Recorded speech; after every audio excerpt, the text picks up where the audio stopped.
Shalom saudara pendengar yang dikasihi Tuhan Yesus Kristus. Selamat siang dan salam sejahtera untuk kita semuanya. Selamat datang kembali di Renungan Rohani pada siang hari ini. Semoga saudara yang terkasih dalam keadaan sehat selalu, kiranya damai dan sukacita Roh Kudus melimpah di dalam hati dan pikiran saudara saat ini. Sebelum kita mulai renungan pada siang hari ini, marilah kita bersama-sama berdoa. Allah Bapa yang baik dan ajaib, Bapa yang bertahta di kerajaan sorga, Bapa yang kami kenal di dalam Tuhan Yesus Kristus. Terima kasih atas penyertaan yang Tuhan berikan kepada kami atas siang hari yang indah ini. Terima kasih telah memberi kami kesempatan untuk selalu dapat bersyukur atas segala pekerjaan yang kami kerjakan. Maka dari itu, kami mohon kiranya Bapa berkenan menyertai kami selalu di sepanjang hari ini. Terima kasih atas berkat-Mu hingga saat ini kami masih bisa merasakan kebaikan-Mu dan buatlah agar kami selalu mengucap syukur kepada-Mu. Tuhan Yesus Kristus, terima kasih pada saat ini kami masih bisa bekerja. Tuhan, saat ini kami akan memulai pekerjaan kami. Berkatilah pekerjaan ini dan sertailah sepanjang kami selama bekerja pada hari ini, agar menjadi berkat bagi kami, bagi keluarga kami dan juga tempat kami bekerja. Berkati seluruhnya di siang hari ini, agar berjalan dengan baik dan menjadi berkat untuk kami jalani bersama dengan anak Tuhan yang lainnya. Dalam nama Tuhan Yesus, kami berdoa. Amin. Sahabat pendengar renungan saudara rohani, bacaan renungan dan ayat emas Alkitab renungan kita siang hari ini akan kita mulai dari pembacaan nats sebagai berikut. Dengan diri kami sendiri kami tidak sanggup untuk memperhitungkan sesuatu seolah-olah pekerjaan kami sendiri. Tidak, kesanggupan kami adalah pekerjaan Allah. Tertulis di dalam kitab 2 Korintus 3 ayat 5, topik renungan kita hari ini adalah kita harus mengalami kelemahan agar dapat mengalami kekuatan Allah. Bacaan kita pada siang ini dapat Anda baca di Alkitab saudara yang terambil dari kitab 2 Korintus 3 ayat 1 sampai dengan ayat 11. Kata mutiara renungan kita hari ini adalah bergantung sepenuhnya. Mari kita mulai renungan siang kita. Mari kita mulai segmen kisah inspiratif. Live for Fighting adalah nama panggung seorang penyanyi yang menjadi sangat populer setelah serangan teroris tanggal 11 September tahun 2001. Ia menyanyikan lagu Superman, sebuah balada yang menggambarkan bagaimana rasanya menjadi pahlawan super.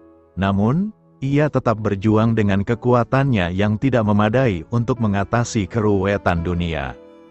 Manusia tampaknya identik dengan tema lagu itu. Kehidupan nyata membuktikan bahwa kita tak sanggup memerangi beban tak tertahankan yang menghadang. Bahkan, orang-orang yang ingin mandiri pun tidak dapat mengatasi hidup ini dengan kekuatan sendiri. Sebagai pengikut Kristus, kita memiliki sumber yang bahkan tak mungkin pernah diterima oleh Superman. Dengan memiliki hubungan dengan Allah, kita memperoleh hidup berkecukupan yang dapat mengatasi kelemahan kita dan memampukan kita hidup berkemenangan. Inilah dorongan Paulus bagi hati kita tatkala ia menulis surat kepada jemaat di Korintus. Ia berkata, dengan diri kami sendiri kami tidak sanggup untuk memperhitungkan sesuatu seolah-olah pekerjaan kami sendiri. Tidak, kesanggupan kami adalah pekerjaan Allah, itulah yang sangat berpengaruh di dunia. Dengan bergantung pada diri sendiri, kita akan dipaksa untuk hidup dalam kenyataan bahwa kita takkan pernah sanggup menghadapi kehidupan ini. Namun, dengan kekuatan Allah kita akan menemukan semua yang kita butuhkan untuk menghadapi badai kehidupan di dunia yang penuh kesengsaraan ini. Segala yang kubutuhkan di Allah senantiasa, segala yang kubutuhkan sampai kutatap wajahnya, segala yang kubutuhkan sepanjang kekekalan, Yesuslah segala yang kubutuhkan. Mencerminkan kemuliaan Tuhan, 2 Korintus 3 ayat 18 berkata, dan kita semua mencerminkan kemuliaan Tuhan dengan muka yang tidak berselubung. Dan karena kemuliaan itu datangnya dari Tuhan yang adalah Roh, maka kita diubah menjadi serupa dengan gambar-Nya, dalam kemuliaan yang semakin besar. Paulus menulis surat kedua kepada jemaat di Korintus untuk menanggapi beberapa masalah dan pertanyaan yang muncul dalam komunitas tersebut. Salah satu topik yang dibahas dalam surat ini adalah perbandingan antara Perjanjian Lama, hukum Taurat, dengan Perjanjian Baru dalam Yesus Kristus. Ayat terletak di bagian akhir dari sebuah pengajaran yang diberikan oleh Paulus mengenai perbedaan antara Perjanjian Lama dan Perjanjian Baru. Dalam konteksnya, Paulus menggambarkan bagaimana orang percaya dalam Kristus memiliki akses ke kemuliaan Tuhan yang lebih besar daripada orang-orang Israel pada masa Perjanjian Lama. Dalam Perjanjian Lama, Musa menerima hukum Taurat dari Tuhan di atas Gunung Sinai, dan wajahnya bersinar setelah mengalami kehadiran Tuhan. Namun, sinar itu perlahan-lahan memudar, dan hukum Taurat dianggap sebagai perintah yang membawa kebinasaan karena manusia tidak mampu mematuhinya sepenuhnya. Dalam Perjanjian Baru, melalui iman dalam Yesus Kristus, orang-orang percaya mengalami transformasi yang lebih besar. Mereka mengalami pembaharuan batiniah oleh Roh Kudus, dan mampu mencerminkan kemuliaan Tuhan secara lebih nyata. Dalam ayat ini, Paulus mengungkapkan bahwa ketika orang percaya mengalami pertumbuhan rohani, mereka mencerminkan kemuliaan Tuhan dengan muka yang tidak berselubung. Artinya, kemuliaan Tuhan tersebut tidak luntur atau memudar seperti sinar di wajah Musa. Pernyataan Paulus ini mengandung makna bahwa ketika kita hidup dalam persekutuan dengan Kristus dan dipimpin oleh Roh Kudus, kita mengalami transformasi dalam karakter dan sikap kita. Kemuliaan Tuhan tercermin dalam hidup kita saat kita hidup dengan cara yang mencerminkan nilai-nilainya, seperti kasih, kebenaran, kekudusan, kerendahan hati, dan kesetiaan. Dalam konteksnya, Paulus ingin menekankan bahwa orang-orang percaya dalam Kristus memiliki pengalaman yang lebih dalam dan lebih ajaib dibandingkan dengan Perjanjian Lama. Jadi, latar belakang yang melatar belakangi Paulus menulis pernyataan tersebut adalah untuk menggambarkan perbedaan antara Perjanjian Lama dan Perjanjian Baru, dan bagaimana orang-orang percaya dalam Kristus dapat mengalami transformasi rohani yang menghasilkan pencerminkan kemuliaan Tuhan dalam kehidupan mereka. Maksud dan tujuan Paulus menulis pernyataan, dan kita semua mencerminkan kemuliaan Tuhan dengan muka yang tidak berselubung, adalah untuk menggambarkan transformasi rohani yang terjadi pada orang percaya dalam Kristus dan bagaimana itu memengaruhi kehidupan mereka.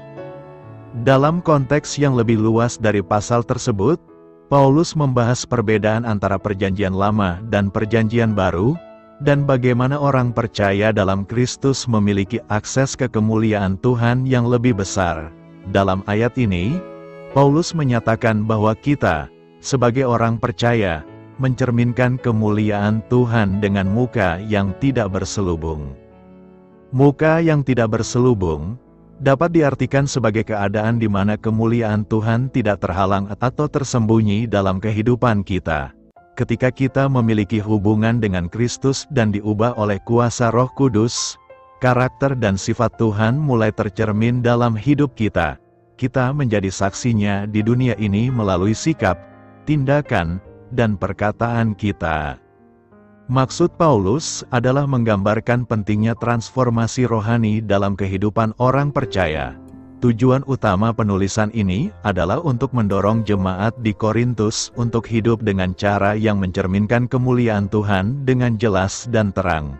Paulus ingin mereka menyadari bahwa kehidupan baru dalam Kristus memengaruhi segala aspek kehidupan mereka, sehingga orang di sekitar mereka dapat melihat kemuliaan Tuhan melalui hidup mereka. Pernyataan ini juga memberikan pengharapan dan dorongan kepada orang percaya bahwa mereka memiliki akses kepada kekuatan Roh Kudus untuk mengalami transformasi yang nyata. Melalui hubungan dengan Kristus dan pengaruh Roh Kudus, mereka dapat hidup sebagai saksi yang efektif bagi kemuliaan Tuhan dalam dunia ini. Jadi, maksud dan tujuan Paulus dalam menulis pernyataan ini adalah untuk mengilustrasikan transformasi rohani yang terjadi pada orang percaya dan mengingatkan mereka akan tanggung jawab mereka untuk mencerminkan kemuliaan Tuhan di dalam kehidupan mereka sehari-hari.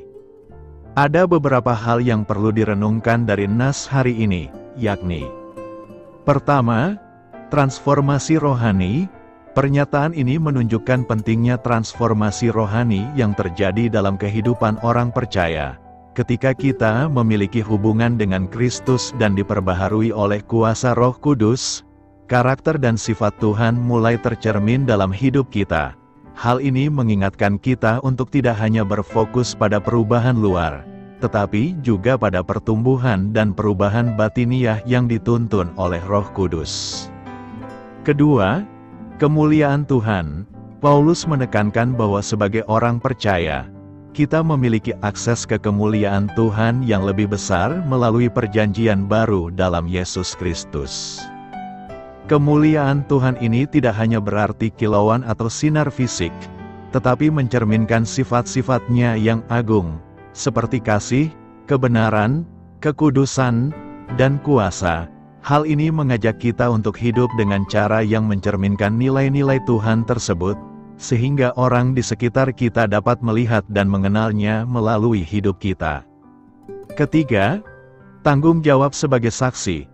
Pernyataan ini mengingatkan kita akan tanggung jawab kita sebagai orang percaya untuk menjadi saksi yang efektif bagi kemuliaan Tuhan di dunia ini.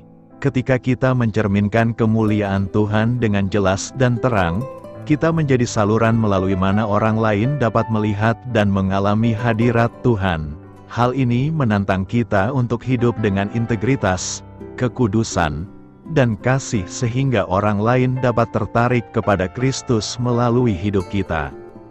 Keempat, hubungan pribadi dengan Tuhan. Pernyataan ini menyoroti pentingnya hubungan pribadi yang intim dengan Tuhan. Ketika kita hidup dalam persekutuan yang dalam dengan Kristus dan diperbaharui oleh Roh Kudus, kemuliaan Tuhan dapat tercermin dalam kehidupan kita. Hal ini mengajak kita untuk menjaga dan memperdalam hubungan kita dengan Tuhan, melalui doa, bacaan Alkitab, persekutuan gereja, dan praktik rohani lainnya. Karena itu, nas hari ini mengingatkan kita akan panggilan kita untuk hidup dengan cara yang mencerminkan kemuliaan Tuhan dengan jelas dan terang di dunia ini. Pengharapan, bertindak dan keberanian. 2 Korintus 3 ayat 12 berkata, "Karena kami mempunyai pengharapan yang demikian, maka kami bertindak dengan penuh keberanian." Pengharapan adalah dasar untuk melakukan sebuah tindakan. Pengharapan yang baik dan tepat akan menentukan tindakan yang baik dan tepat juga. Jika pengharapan kita baik dan kuat, tentu akan menghasilkan sebuah tindakan yang penuh keberanian. Kata keberanian di sini diambil dari kata parhesia yang artinya penuh percaya diri, bertindak karena ada yang menjamin, dan bertindak secara terbuka. Lihat, orang yang berpengharapan bukanlah orang yang pasif, murung, atau tidak berdaya, melainkan orang yang percaya diri, bekerja, dan berjuang. Banyak orang salah kaprah mengira kalau kita sedang mengharapkan sesuatu artinya kita hanya duduk, diam, dan menunggu. Padahal justru sebaliknya. Pengharapan dan keberanian merupakan kunci yang sangat ampuh dalam kehidupan. Pengharapan adalah permohonan, permintaan, dan keinginan yang terdiri atas kepastian, keyakinan yang kokoh melalui iman. Pengharapan telah diperhadapkan kepada kita saat kita dalam kandungan, bahkan saat kita lahir ke tengah-tengah dunia ini, pengharapan itu pun menjadi miliki kita. Segala harapan-harapan yang kita miliki sejak kita lahir hingga saat ini menuntut sebuah usaha dan tindakan. Sebab sebuah pengharapan akan sirna jika tidak ada usaha. Usaha atau upaya akan pengharapan itu akan sirna atau sia-sia jika tidak ada keberanian. Dengan nas hari ini kita harus punya keyakinan bahwa apapun yang terjadi dalam kehidupan ini jangan pernah melepaskan dua tambang utama kehidupan, yaitu pengharapan dan keberanian. Artinya, apapun yang terjadi yang menimpa kita yang membuat kita khawatir, takut, gentar, akan mampu kita kalahkan jikalau kita memiliki pengharapan dan keberanian. Kita mungkin bisa berharap pada orang tua, teman, sahabat, dosen ataupun orang-orang di sekitar kita, tetapi ingatlah yang mereka berikan berbeda dari Tuhan. Karena pengharapan dari Tuhan adalah sebuah kepastian. Pengharapan pada Tuhan memacu kita untuk berani bertindak, melangkah, berbuat, dan mewujudkannya. Sebab, segala sesuatunya yang kita harapkan dalam Tuhan, Tuhan akan turut bekerja, dan turut campur untuk itu. Karena itu, milikilah pengharapan yang baik dan kuat kepada Yesus, maka kita akan mampu bertindak dengan keberanian. Selamat berkarya untuk Tuhan, selamat memulai karya dalam minggu ini untuk Tuhan. Doa saya menyertai saudara sekalian. Saya memberkati Anda agar sewaktu Anda mencarinya dari Dia, Bapa Surgawi Anda akan memberikan bagi Anda roti harian Anda. Dalam nama Yesus Kristus, Tuhan yang berkuasa atas alam semesta dan menuntun kita kepada iman yang menyelamatkan, Tuhan Yesus menyertai senantiasa. Tuhan memberkati. Amin.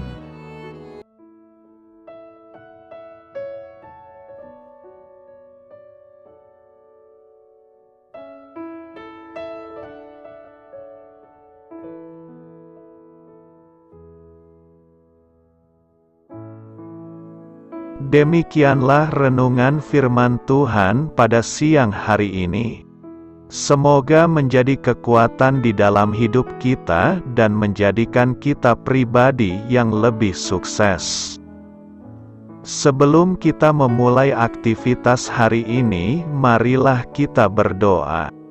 Bapa kami yang ada di sorga, terima kasih atas kasih dan kebaikan Tuhan yang begitu besar buat kami. Tuntunlah perbuatanku agar di sepanjang hari ini saya bisa bekerja sebaik-baiknya, tidak pernah jemu menolong sesama, selalu ramah dan tahu terima kasih, menghayati iman dan mengamalkannya dengan sekuat tenagaku.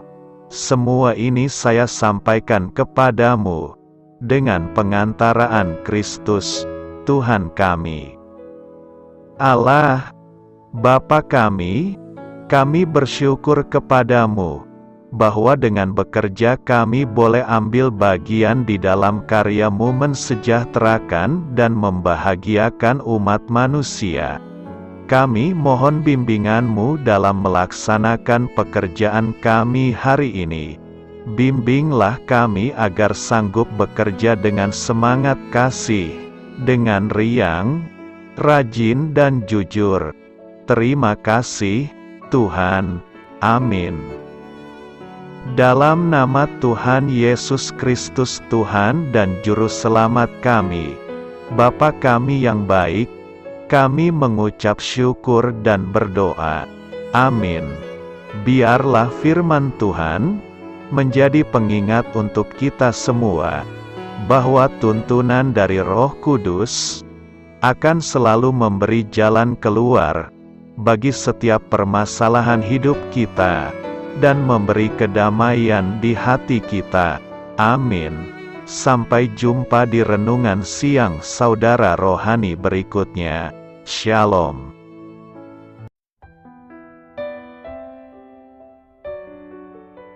Halo untuk semua pendengar saudara rohani yang terkasih di dalam nama Tuhan Yesus Kristus dimanapun berada. Mari dukung kami, tim redaksi Renungan Harian Saudara Rohani dengan cara memberikan bantuan, kritik dan masukan. Saudara dapat memberikan masukan melalui kolom komentar di bawah atau mengirim kepada kami langsung melalui email yang tertera di layar Anda, saudararohani@gmail.com.